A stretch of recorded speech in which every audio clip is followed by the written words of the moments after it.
Nag-issue ng temporary restraining order ang Korte Suprema kaugnay ng pagkaka-cite in contempt kay Cagayan Governor Manuel Mamba sa Kamara.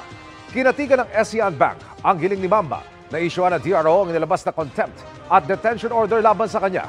Nag-ugat ang huli sa hindi pagdalo ni Mamba sa mga pagdinig sa Kamara. Bukod sa TRO, inihiling din ni Mamba na ideklarang null at unconstitutional ang contempt order laban sa kanya. Matatanda ang ilang beses na inimbatahan si Mamba ng House Suffrage at Public Accounts Committees para sagutin ang mga tanong patungkol sa mga umunoy illegal na gastos ng Kapitolyo ng Cagayan noong 2022 election campaign. Alam mo, kawawa naman ito si, si Mamba kasi kinontra niya yung gobyerno. Ayan. Di ba kaaway nga ni Enrile to?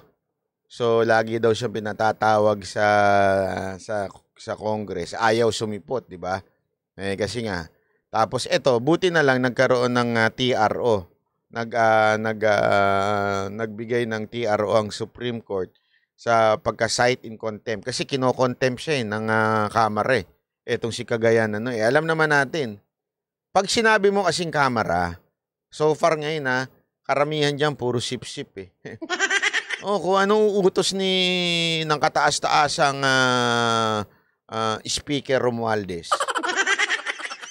at ni Marcos, kailangan sunod. Sunod lahat dyan, di ba? Gusto mayari budget nyo. Mga project nyo, wala na kayong flood control project. Kaya lahat ng sabihin ng Kamara, alam naman natin na pabor yan sa administrasyon nato.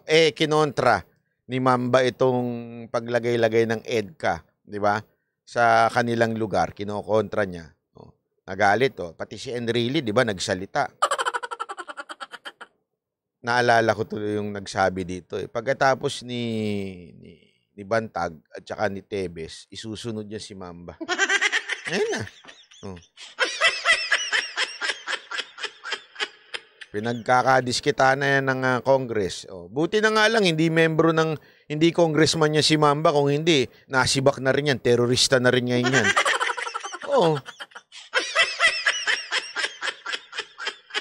Wala Ngayon ang pagkakataon na talagang politika is simple lang pero rock. Ano ibig sabihin ng simple lang pero rock? Ngayon yung talagang matindi. Pag ikaw nakalaban ng administrasyon ngayon, maraming paraan para ikaw ay magipit. Maraming paraan para ikaw ay mailagay sa alanganing sitwasyon para mapasunod ka nila. Ika nga. Di ba? Para kang nilalagyan sa aso yung leash, di ba? Ginaganon ka para sumunod ka. Pag hindi ka sumunod, wala kang treat. Ganun. Di ba? Totoo, ganyan nangyayari. Ganun nangyari kay Bantag, ganyan nangyari kay Tebes. Ito na ngayon, kasunod. Kung ano-ano ng kasong... Ang dami ng kasong kinakaso dito kay Mamba Antayin nyo, tingnan nyo. May susunod dyan. Sino? Hulaan nyo ko sino. Hulaan nyo. Ako, sigurado ako. Susunod yun. Pag hindi na nahimik yun, pag dumire-diretso ng daldal yun, sigurado ako isusunod yun. Sino yun? Hulaan nyo. Kung may makahula, merong kiss.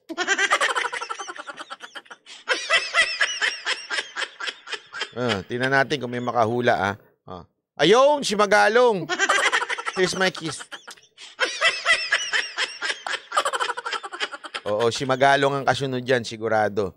Dahil, buti nga ngayon, medyo tumatahimik-tahimik si Magalong, hindi masyadong nag-iingay, kaya hindi siya masyadong... Kita mo, ang bilis kaagad siyang akusahan ng kung ano-ano nung nagsalita si Magalong, di ba? Ay nako. Anyway, I really hope something wag naman sanang kawawain ito si Governor Mamba. Di ba? Wag naman po sana. Tapos baka isunod pa itong si Magalong. Sana wag naman po, ha?